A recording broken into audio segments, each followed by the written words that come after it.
Actes des Apôtres, chapitre 7. On se rappelle que Étienne, donc à la fin du chapitre 6, a été emmené auprès du Sanhédrin. Alors je commence avec le verset 1. Le grand prêtre dit : « En est-il bien ainsi ? » Lui répondit : « Frères et pères, écoutez. Le Dieu de gloire apparut à notre père Abraham. » Là, c'est Étienne qui parle. « Lorsqu'il était en Mésopotamie, avant qu'il demeurât à Haran. Et il lui dit : Quitte ton pays et ta famille, et va dans le pays que je te montrerai. Alors il quitta le pays des Chaldéens et demeura à Haran. De là, après la mort de son père, Dieu le fit émigrer dans ce pays où vous-même demeurez maintenant. Et il ne lui donna aucun lot dans ce pays, pas même une enjambée, mais il lui promit de le lui donner en possession et à sa postérité après lui, bien qu'il fût sans enfant. Dieu parla ainsi. Sa postérité séjournera en pays étranger. On l'asservira et on la maltraitera pendant 400 ans. Mais la nation à laquelle ils seront asservis, c'est moi qui la jugerai, dit Dieu.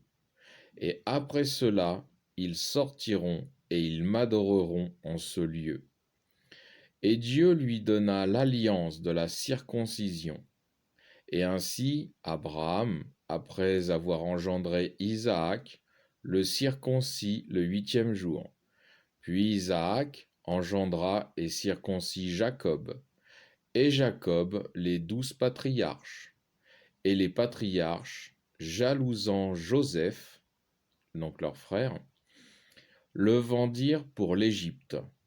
Mais Dieu était avec lui, et il le tira de toutes ses épreuves, et lui donna grâce et sagesse devant Pharaon, roi d'Égypte, qui le mit à la tête de l'Égypte et de toute sa maison. Or il survint une famine dans tout le pays d'Égypte et en Canaan, et une grande détresse, et nos pères ne trouvaient pas de nourriture.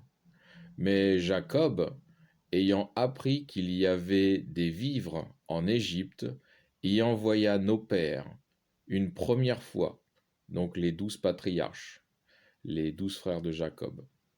Je poursuis verset 13. Et la seconde fois, Joseph fut reconnu par ses frères, et Pharaon connut quelle était son origine.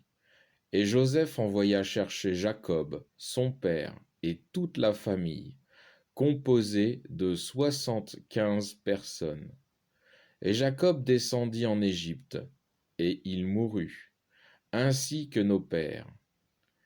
Et ils furent transportés à Sichem et déposés dans le sépulcre qu'Abraham avait acheté à prix d'argent des fils d'Hémor, à Sichem.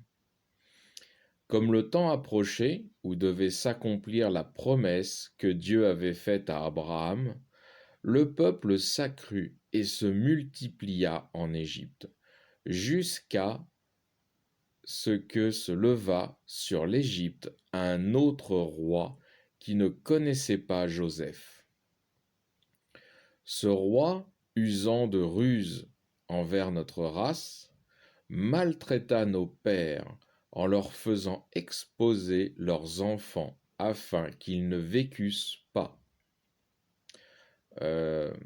Donc petit rappel, en fait, ils ont tué tous les premiers-nés d'Israël à une certaine époque. C'est l'époque de la naissance de Moïse. Je poursuis verset 20. À cette époque naquit Moïse, qui était beau pour Dieu, et il fut nourri 3 mois dans la maison de son père. Et quand il eut été exposé, la fille de Pharaon le recueillit et l'éleva comme son fils. Moïse fut instruit dans toute la sagesse des Égyptiens, et il était puissant en ses paroles et en ses œuvres. Mais quand il eut atteint l'âge de 40 ans, il lui vint dans l'esprit de visiter ses frères, les enfants d'Israël. Et en ayant vu un qu'on maltraitait, il prit sa défense et vengea l'opprimé en frappant l'Égyptien. Or il pensait que ses frères comprendraient que Dieu leur donnait le salut par sa main. Mais ils ne comprirent pas. Le jour suivant, il se montra devant deux qui se battaient, et il tentait de les mettre en paix, disant: Hommes, vous êtes frères, pourquoi vous maltraitez l'un l'autre?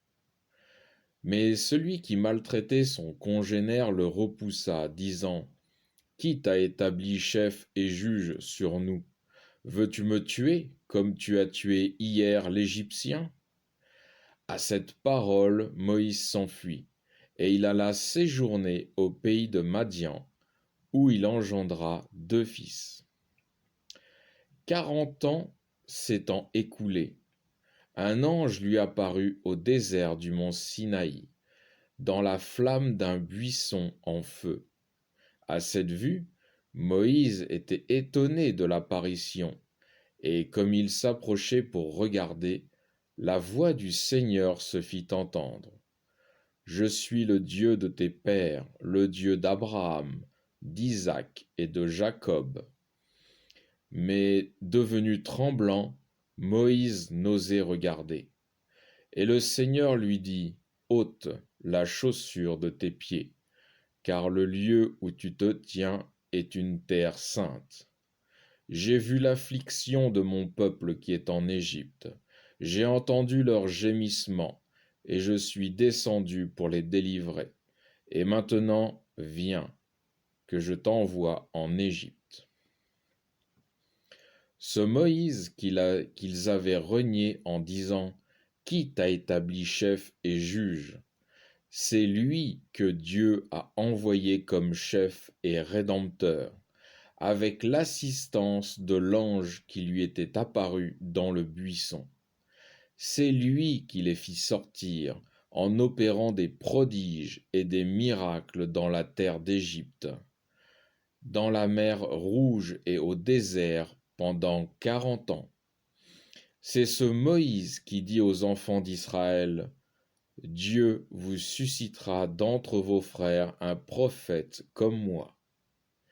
C'est lui qui, dans l'assemblée au désert, fut avec l'ange qui lui parlait sur le mont Sinaï, et avec nos pères, qui reçut des paroles de vie pour vous les donner, à qui nos pères ne voulurent pas obéir, mais qu'ils repoussèrent, tandis que, retournés de cœur vers l'Égypte, ils dirent à Aaron: Fais-nous des dieux qui marchent devant nous, car ce Moïse qui nous a fait sortir du pays d'Égypte, nous ne savons ce qui lui est arrivé.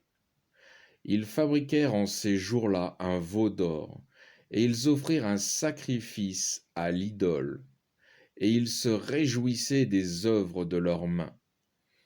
Mais Dieu se détourna et les livra au culte de l'armée du ciel. L'armée du ciel, c'est les astres, c'est le soleil, la lune, les étoiles. Je poursuis, verset 42. Donc, mais Dieu se détourna et les livra au culte de l'armée du ciel, selon qu'il est écrit au livre des prophètes.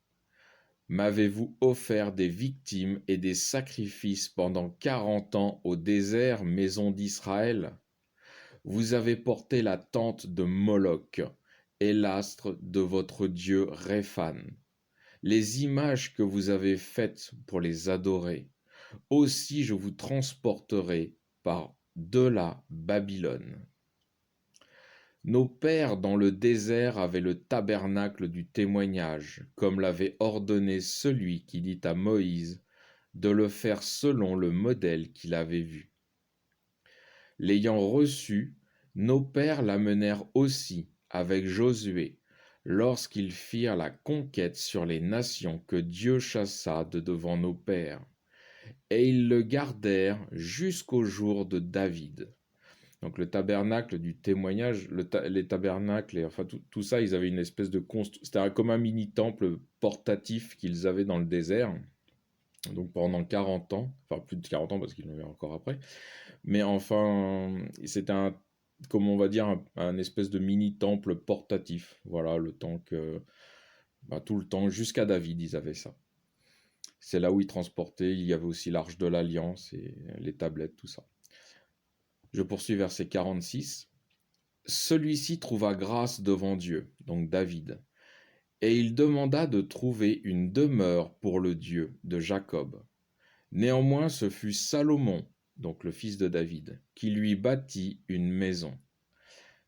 Donc une maison, donc le temple, la première construction du temple, le premier temple. Je poursuis verset 48. Mais le Très-Haut n'habite pas dans ce qui est fait de main d'homme. Comme dit le prophète, le ciel est mon trône, et la terre l'escabeau de mes pieds. Quelle maison me bâtirez-vous, dit le Seigneur, ou quel sera mon lieu de repos? N'est-ce pas ma main qui a fait toutes ces choses? Homme au cou raide, incirconcis de cœur et d'oreille, vous résistez toujours à l'Esprit Saint. Tels vos pères, tels vous-même, lequel des prophètes vos pères n'ont-ils pas persécuté? Ils ont même tué ceux qui prédisaient la venue du juste, donc de Jésus, envers lequel maintenant vous êtes devenus traîtres et meurtriers. Vous qui avez reçu la loi par le ministère des anges et ne l'avez pas gardée. En entendant ces paroles, ils avaient le cœur exaspéré et ils grinçaient des dents contre lui.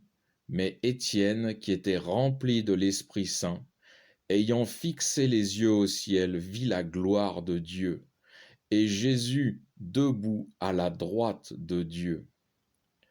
Et il dit, voici que je vois les cieux ouverts, et le Fils de l'homme debout à la droite de Dieu le Père.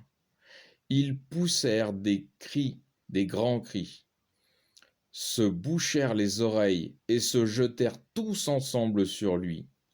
Et après l'avoir entraîné hors de la ville, ils le lapidèrent.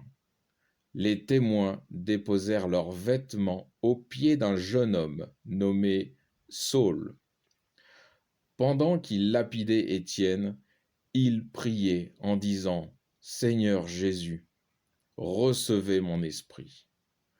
S'étant mis à genoux, il s'écria d'une voix forte, Seigneur, ne leur imputez pas ce péché.